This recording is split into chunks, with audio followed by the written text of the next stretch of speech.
আমি আস্তে আস্তে দেখলাম আমার একটি ভিডিও ব্যাপক পরিমাণে ভাইরাল হয়েছে।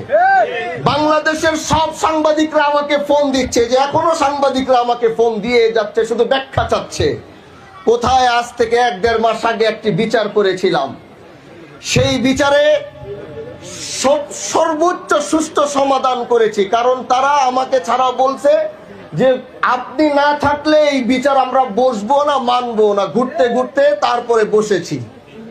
এখন আপনি আমাকে বলেন, অনেকে এই বিষয়টাকে পুরা ঘোলাটা বানিয়ে দেখলাম জাতীয় চ্যানেলে নিউজও হচ্ছে। তো এই কথার যেহেতু কথা বলছি, কথাটি বলে দেই তাহলে ভালো হবে।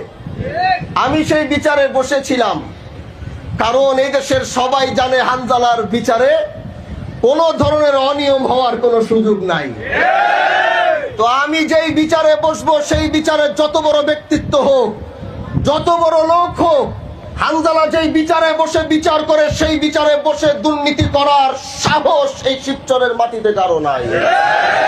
আমি সেই জায়গায় বসে এক পক্ষের কথা শুনছি, বারবার আরেক পক্ষ শুধু হাত ঢুকায় কথা বলে। তো যদি আমি বলছি, যদি আপনারাই সমাধান করতে পারেন, তাহলে আমার পিছনে 10-15 দিন 20 দিন ঘুরে আমাকে জোর করে কেন এই বিচারে আনছেন?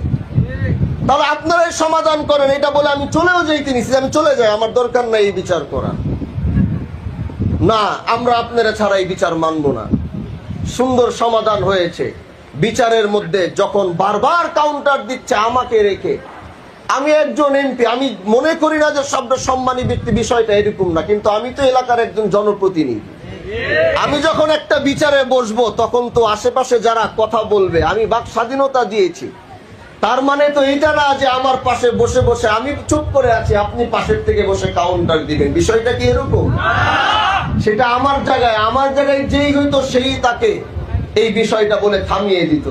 তো ওখানে 30-40 সেকেন্ড হয়তো আমি একটু রাগ করেছিলাম যে আমাকে এনে এখানে বসিয়ে আপনারাই যদি কথা বলে সব করেন, তাহলে আমাকে আনলেন কেন? ওই রাগারাগি করতে গিয়ে দেখলাম ওই কে যেন ওখান থেকে 30-40 সেকেন্ডের একটা ভিডিও নিয়ে সেটাকে ছাড়ছে। এটা এখন পুরা বাংলাদেশের এখন জাতীয় নিউজ হয়ে গেছে। তারপরে আমাদের কোনো আপত্তি নাই।